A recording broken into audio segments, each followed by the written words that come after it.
Which are your One Piece hot takes? Are they insane or are they valid? Do people agree with you or do they tell you to never cook again? Well, let's see some of the best as well as some of the worst One Piece hot takes that fans gave throughout the years. And we'll try to explain them, justify or reject them, as well as giving them a ranking based on how interesting or valid they are. And as we keep going, all I'll say is that we'll keep stumbling upon more and more insanely hot takes that'll make you question what some One Piece fans were thinking while coming up with them. For example, one of the most known hot takes in One Piece is that One Piece has the best foreshadowings in all of anime. Now don't get me wrong, Oda is indeed without a doubt unmatched when it comes to hinting future events, quite literally decades in advance. But when it comes to which anime has the best foreshadowing, Bleach and Attack on Titan are also great and deserve to be considered. One Piece has more foreshadowings and hints events further in the future compared to those two anime. But a valid point the fandoms of those two anime bring is that One Piece's foreshadowings are more like Easter eggs, meaning manga covers, shirts worn by characters, a slight pose of a character while dancing, and all of that. Whereas Bleach and Attack on Titan had more foreshadowings within their story and plot itself. The way I see it, there's no right or wrong answer here, but surely One Piece has some of the best foreshadowings in anime's history, if not actually the best. So, what rank should we give this hot take?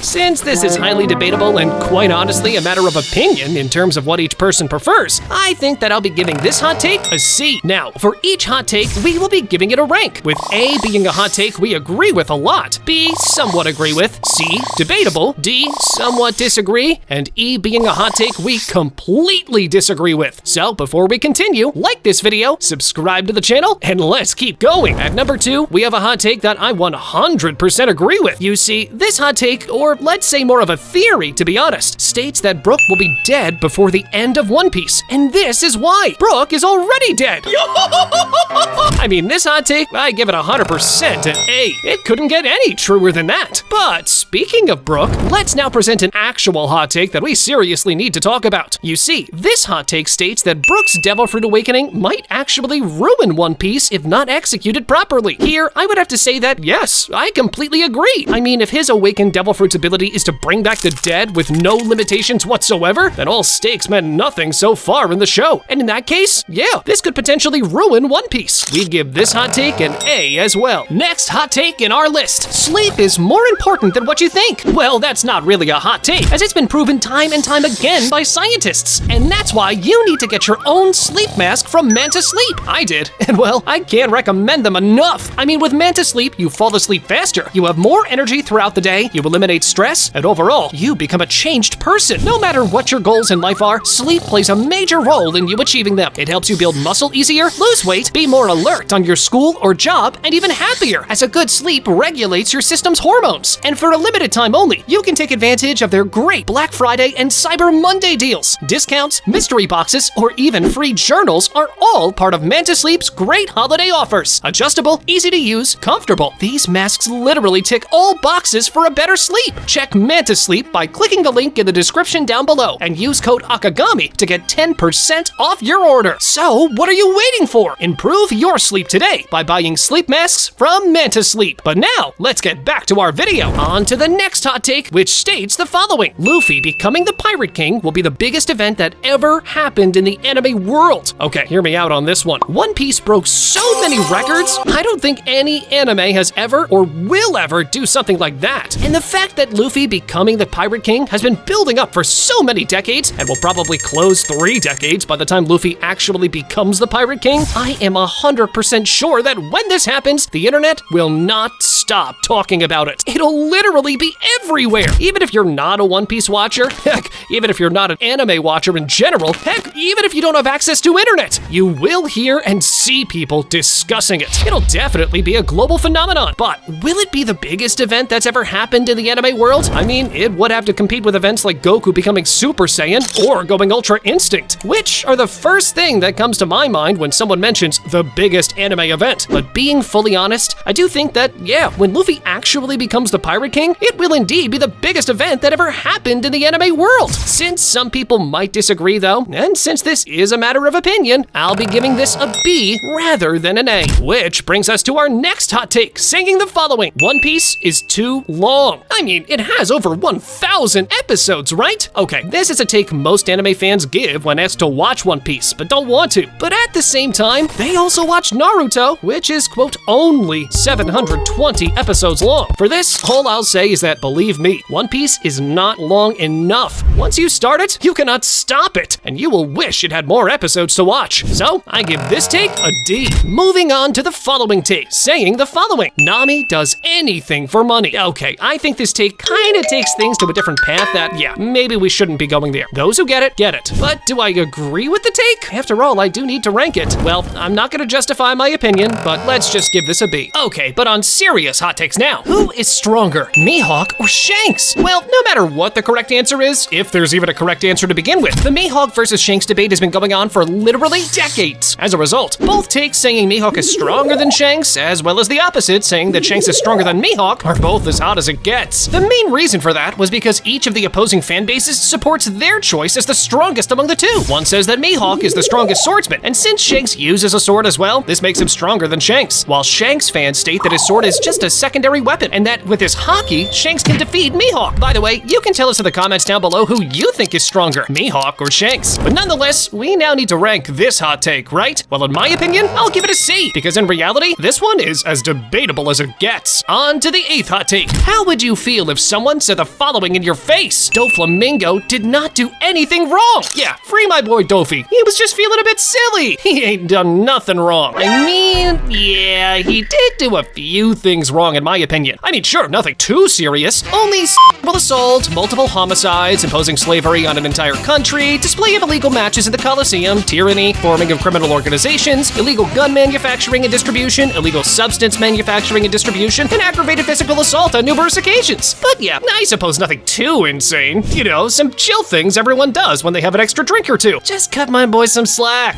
I give this take an E, no question about it. Hear this next. You can find where the One Piece is with just 3 road poneglyphs, not 4. You just need to try a few more locations and you'll find it. Okay, you'll need to stay with me on this one for a moment. This is indeed partially true. Here's how. Assume you have 1 poneglyph, right? You have 1 coordinate. Then this means you have no way of knowing where the other coordinates might be. They could be anywhere. So having 1 poneglyph is as good as having no poneglyphs. How about when you have 2 now? Well, picture this in your mind for a moment. When you have 4 points and you want to connect them, the 2 lines intersect at 1 point, meaning that the 2 lines formed consist of 2 pairs of points. When you only have 2 coordinates, you cannot know for sure that these 2 points are a pair. They might be 1 dot from one pair and 1 from the other. So when you have 2 poneglyphs, you might be lucky enough to have a pair. And if that's the case, all you need to do is start traveling from one point to the next. The One Piece will be somewhere in your path. But if you're not lucky and you didn't get a pair, but instead 2 opposite points of the 4 coordinates, then you can't possibly find the One Piece with just 2 poneglyphs. But how about with 3 poneglyphs now? Well, something interesting happens. You see, when you connect those 3 dots, you form a triangle, right? Well, if you think about it, the One Piece is somewhere in those 3 lines that form the triangle. No matter where the 4th point is, one of those lines has in its path the One Piece. So the question is, can you actually find the One Piece with just 3 poneglyphs? I mean, technically yes, but it could potentially be close to impossible if the 3 points are very far from each other, meaning the triangle formed might be huge, making navigating through all those 3 lines close to impossible. Because of that, I would have to give this take a D. Don't try to take shortcuts, get all 4 poneglyphs, and then go after the One Piece. Moving on, how would you feel if once One Piece ends, we got a sequel series? Well, this next hot take suggests that One Piece having a sequel after the main anime ends will be horrible and it will ruin the reputation of One Piece. Well, hear me out on this one. As I mentioned in my channels before, the prime example of a series like that is Naruto and Boruto. In my opinion, that series is overhated for the way the anime was adapted. If it stayed faithful to its manga, Boruto is actually a really good series. But back to One Piece now. Will a sequel ruin the franchise? In my opinion, it really depends on how it's executed. There are things and plot points where if they decide to go down that road, it would actually be amazing. But on the other hand, if they make a sequel just for the sake of making one and thus making more money, then yeah, it could potentially ruin One Piece's reputation. But in reality, I would actually be surprised if they don't do any new One Piece projects once the anime ends. I mean, no matter what they do with One Piece, it's a success. Remakes, games, live action, special episodes. So to summarize, will a One Piece sequel ruin in the series? No, it probably won't, because there are many plot points and ways they could go to make this sequel really interesting to watch. So, in terms of rank, I would give this hot take a D. But since we mentioned special episodes of One Piece, what are your thoughts about the special episode that was recently released, One Piece Fan Letter? Well, according to this hot take, apparently the best One Piece episode was actually a filler, aka the One Piece Fan Letter episode. What do you think on this one? I mean, it was absolutely great, but was it the best One Piece episode? In my opinion, I'd have to disagree a bit. Yeah, I enjoyed it as much as it gets, and I would have to give it a 10 out of 10, but I would also do that with plenty more One Piece episodes. So yeah, I would have to give this hot take either a C or a D. Moving on, we did mention the One Piece remake a few moments ago, so here it goes for the next One Piece hot take. The One Piece remake will be better than the original version. For this, I would have to say that it depends. The animation will be way better for sure. The art style will be better, the sound design's gonna be better, the pacing will be better, but at the same time, I do think that this might take away an element we love from One Piece, the comedy. You see, the slow pacing in early episodes of One Piece did not feel that bad because it was supplemented with great comical relief moments. So even though I do agree with this hot take, I will not be giving it an A, but rather a B. A somewhat similar take to that is the following. One Piece anime would be better with seasonal or taking hiatus to keep the pacing better. For this, I'd agree. I mean, even though I absolutely loved the Wano arc, as someone who has read the manga and knew what was gonna happen next, with the pacing of the Wano arc at some points, it had become a bit too much with how slow the episode was moving. Like, we had random characters reacting to events for literal minutes in some episodes. So yeah, it was painfully obvious that One Piece kind of overdid it in the Wano arc. With that said, yeah, I would agree that One Piece taking breaks and keeping a better pacing would indeed be better. I'll give this hot take an A. And again, another very similar hot take to the one we just analyzed. Wano was boring. The animation was top tier, but that pacing was horrendous. Okay, I'm not gonna speak much here because, I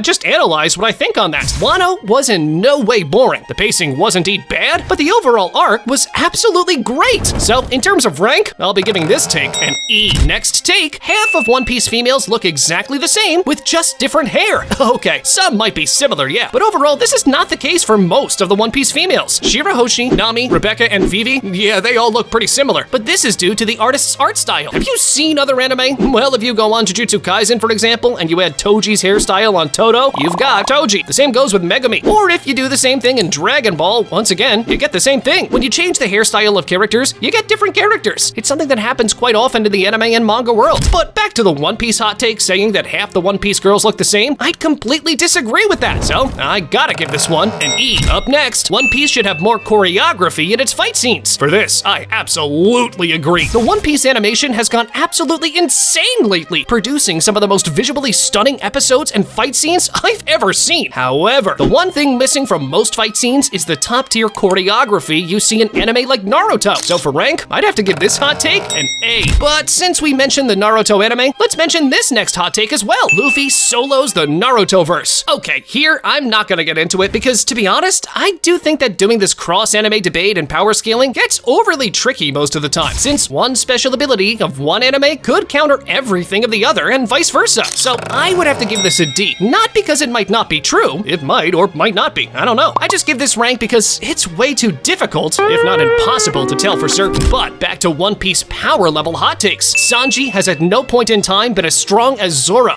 Okay, here I would have to disagree. You see, there are many points in time where I believe Sanji might be in the very least equal to Zoro. For example, when he unlocks his raid suit powers, he does become significantly more powerful than usual. Or when Zoro was injured during Arlong Park, Sanji was arguably more powerful than him there. Overall, even if you believe that Zoro is stronger than Sanji, I do think that in some points, Sanji was at the minimum equal to Zoro. So overall, I'll give this take a D. Up next, Luffy versus Lucci was a better fight compared to Luffy versus Kaido.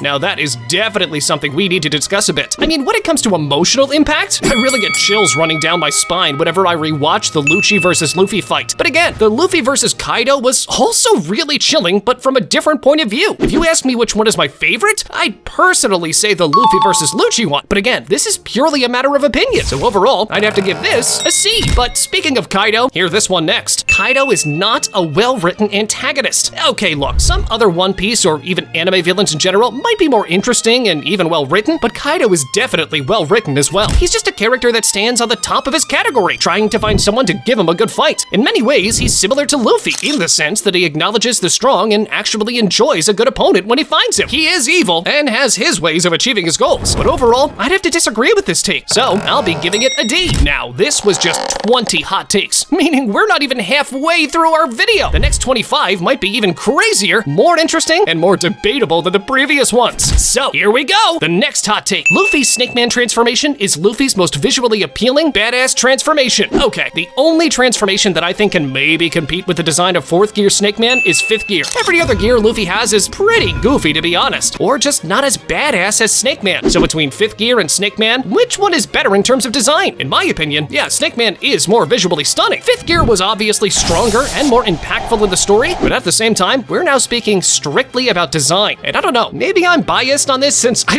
really liked Snake Man, but I will give this rank a B since I really liked it. Next up, Sanji should be using knives when fighting. After all, he is a chef. Okay, I can definitely get behind this take. I mean, yeah, part of his character's personality is not using his hands because they're only meant for cooking, but I still think this would indeed be an interesting way for Sanji to fight. Imagine hockey-infused knives that he could throw or even wield when fighting. He could very easily look like a shinobi from Naruto with kunai-like weapons. And given that he was originally meant to be named Naruto as well, I mean, I do certainly like this take. I will be giving it a B. One Piece is forcefully extended to produce more money. Okay, I do believe this is partially correct. And in a sense, it is a similar point with the one saying that One Piece would be better off being seasonal. With One Piece running every week for literally years straight, with some small, occasional 1 to 2 week breaks, the money One Piece makes is multiplied when compared to being seasonal. And since One Piece managed to keep fans hooked with even slower pacing, and thus more episodes and no need to be seasonal, then yeah, I would say that the producers are forcefully extending the anime in order to make more money, which I know it may sound bad, but in reality, if executed well, I don't see a reason why both fans and producers cannot benefit from this. More content for the fans, more money for the producers. Everybody wins. So in terms of rank, I will be giving this take an A, as I do agree that yeah, the producers are forcefully extending the length of the anime in order to be able to make more money. And for the next hot take, we have one regarding Chopper. It states the following: time skip did Chopper dirty. Okay, hear me out. I agree on this one. I mean, his monster point felt as nerfed as it gets after the time skip. Before the time skip? Well, just ask Kumadori, and he'll confirm that monster point Chopper was just a beast while using it. Whereas after the time skip, well, Chopper just kinda gets bigger. Nothing too insane like before the time skip, where he was literally feared by elite agents of the world government. I'm gonna give this hot take an A. So now let's continue with Chopper. Drum Island is the most underrated arc in One Piece. Here, I would have to disagree. The most underrated and at the same time the most underappreciated arc in One Piece is definitely Skypiea. I mean, it's probably the most skippable arc in the show. And not only that, it's not just not bad, but also great. Not to mention many of the hard-to-spot foreshadowings it has hidden in its plot. So in terms of ranking this take, I would say it takes either a D or an E. Which brings us to a similar hot take as the previous one. Skypiea is an arc people should skip. As I just mentioned, no, you definitely should not be doing that. Skypiea is great. It has foreshadowings, it's enjoyable, and it is definitely an important part of One Piece. Do not skip it. So I give this take an E. For the next one, we have to speak about it because I think many people will disagree with my take on this. So the hot take states the following: Zoro can kill every single Straw Hat, including Luffy, if he wants to. I do think this is true, including Luffy, for a very simple reason. Hear me out. Luffy is definitely stronger than Zoro, no question on that. However, do not forget that Luffy's weakness is sword attacks, and Zoro is a swordsman. So in reality, even though Zoro is not as strong as Luffy, he may be technically capable of taking down Luffy for the simple reason that Luffy's body is made out of rubber. So I'll be giving this take a B, as I can see it being somewhat true under certain circumstances. Moving on, Dressrosa is a top 3 arc in One Piece. Okay, let's talk about this. For me, Marineford should be in everyone's top 3 arcs, but from there onwards, there are many great One Piece arcs. Wano and Egghead have great animation and impactful moments. Enies Lobby has some great moments as well. Whole Cake Island is great as well, and yeah, Dressrosa is also among my favorites too. But is Dressrosa undeniably in the top 3 arcs of One Piece? I'd say this is more a matter of opinion rather than a fact. So I'll be giving this take a C. But was this hot take debatable? Hear this. Katakuri is the best written first commander in One Piece. Okay, the candidates here are basically Marco, Katakuri, Jesus Burgess, and King. Remember that the right-hand man of the captain does not always equal as first commander, so no Zoro or Ben Beckman. A commander is someone that, as the name suggests, commands their own team or their own ship or their own fleet. So among the four we mentioned, I would agree that Katakuri is probably the best one. Badass, cold, powerful, but at the same time righteous and honorable despite being a villain. I'm gonna give this hot take a B. On to the next. Zoro was more enjoyable during pre-time skip.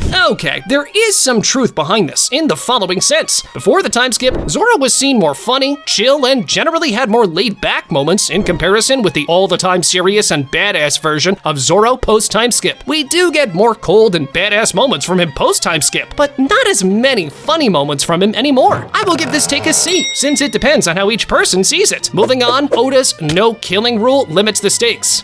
That's an interesting one, and one I could indeed get behind. It is true that very few characters end up dying in One Piece, and it is a fact that Oda stated he does not like killing off characters. So what does this mean in terms of enjoyability? Well, the stakes are, as the hot take suggests, limited, and thus you already know that the characters will probably not die even when they lose. I will agree with this take, and thus give it an A. On to a hot take that I believe should not even have been a hot take to begin with. Elite Hockey is far better than an Elite Devil Fruit. Hear me out on this. All I need to say is that Shanks, for example, would absolutely destroy Foxy any day of the week with no problem whatsoever. There are many Elite Devil Fruits in One Piece that are consumed by characters not doing these fruits justice. We actually posted a video a few months ago about this topic titled Strong Devil Fruits Consumed by Weak Users. You can check it out once you finish this video. But yeah, compared to the other side, there's no character that has strong hockey that is not extremely powerful. So overall, yeah, this take is 100% correct. Strong hockey is far better than strong devil fruits. I give this take an A. Moving on, One Piece is way too repetitive. All One Piece arcs follow the same formula, meaning new island, and as it turns out, there are traitors. We find out who the traitors are. The Straw Hats liberate the country. The Straw Hats have a feast. The Straw Hats move to their next destination. Okay, the general formula is indeed about the same at each arc, but I beg to disagree that One Piece is repetitive. Each arc has indeed a similar structure, but the info we learn, the mysteries unraveled, the power-ups revealed, the new characters introduced, all of it's unique and interesting. I mean, there's a reason Oda managed to keep the interest of his fans going as strong as it is today for literally decades, and that's because One Piece is not in any way repetitive. So I give this take a D. On to the next hot take. Kaido was not going all out against Luffy, and because of that, he's not even dead. He'll return once more to actually go all out. Okay, for this one, I might have to partially agree. We definitely cannot tell for sure, but check this detail I found. When Kaido was fighting Oden, he wasn't wearing any shackles, but when he fought Luffy, he was. Some might say that these shackles are just for decoration or artistic in some way, but remember, Wano has modified sea prism stone shackles that can limit the strength of someone without actually taking all of it away. What if Kaido was using exactly that? And that's how he was not actually fighting serious against Luffy. Okay, we cannot know for sure about this one, but it's something that definitely may be true. So for now, I give this one a C. Up next, Luffy is the best anime protagonist of all time. Okay, hear me out here. I absolutely love Luffy. And when someone says that Luffy is their favorite protagonist of all time, I do say that this is a very valid answer. But nonetheless, at the end of the day, this remains an opinion. Eren, Goku, Naruto, Lelouch, Ichigo, Asta, all of these are great in their own way, and saying that one of them is definitely the best is not exactly fair. It's purely a matter of opinions. I give this take a C. Next up, Wano being enslaved by Kaido was Oden's fault for not asking for help from the Roger Pirates. Okay, hear me out on this one. Oden wanted to resolve this issue as peacefully as possible, and hence did not bring backup. Even when he was initially tasked to free the country, he chose to take the approach in which he would be ridiculed in front of the entire city rather than actually fight. Plus, at the end of the day, once Roger left, he could not contact him again, and hence he was left alone. In a sense, yeah, if he asked Roger's help when he left their ship, he could definitely help free Wano, but there was no way he could have known how things would have turned out. All in all, I'll give this hot take a B. On to the next one. There will never be another manga that will do what One Piece did. All those records, over 20 years of hype, and being in the best-selling manga, if not the best-selling manga of each year. Yeah, I do agree that it's close to impossible for another manga to replicate what One Piece did and keeps doing to this day. So I'm gonna give this take an A. On to a controversial one. The ending of One Piece, no matter how it is, will not be liked by everyone, and Oda's gonna get hate for it. Not only do I agree with this one, I also came up with it. Not sure if anyone ever mentioned it before me.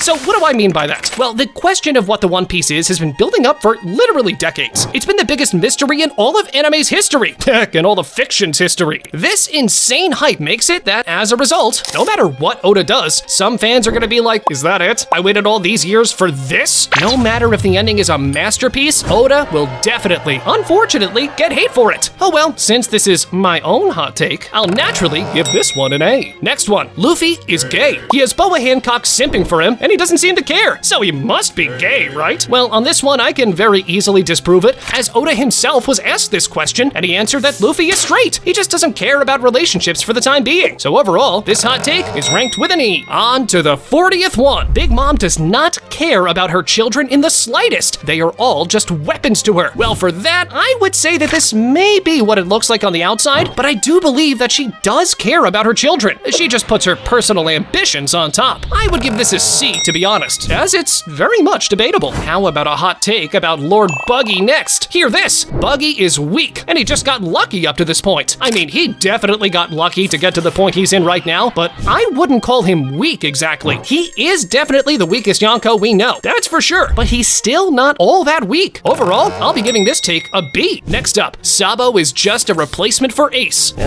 Partially, I suppose someone could indeed look at it this way, but generally, Sabo and Ace are very different. They're a part of different groups, and overall, Sabo does not exactly substitute Ace. After all, Ace was used as a very important plot point and way for Luffy to get a major character development. I'll be giving this take a C. Moving on to the take saying that sometimes One Piece fans overdo it when people have a different opinion about One Piece. Okay, here I have to agree. I do get being obsessed with One Piece and loving every aspect of it, but at the end of the day, not everyone is the same, and people do have different opinions. And well, let's just say that some people do not react well when someone badmouths One Piece. I do agree that some One Piece fans go a bit overboard on this, so I'll be giving this take an A. On to the last two. The next one is this. Law is stronger than Zoro. Again, very debatable, and I really cannot say for sure. Let me know what you think about this in the comments down below. Who is stronger, Law or Zoro? As far as ranking this take, well, since this is very speculative, I'll be giving this a C. And for the final hot take, we've got this. Kobe is the one who will kill Blackbeard, not Luffy. Well, that's not so much a hot take, to be honest, as much as a theory that in reality I came up with. And what rank am I gonna give it? Well, naturally, since it's a theory I came up with and almost all of my theories are spot on, I'll be giving it an A. But more of that in this video, where we analyze the entirety of Blackbeard's enigmatic mysteries, including his past, present, and future, along with the way he will die, as well as the way the One Piece anime will end. Go on, check it out!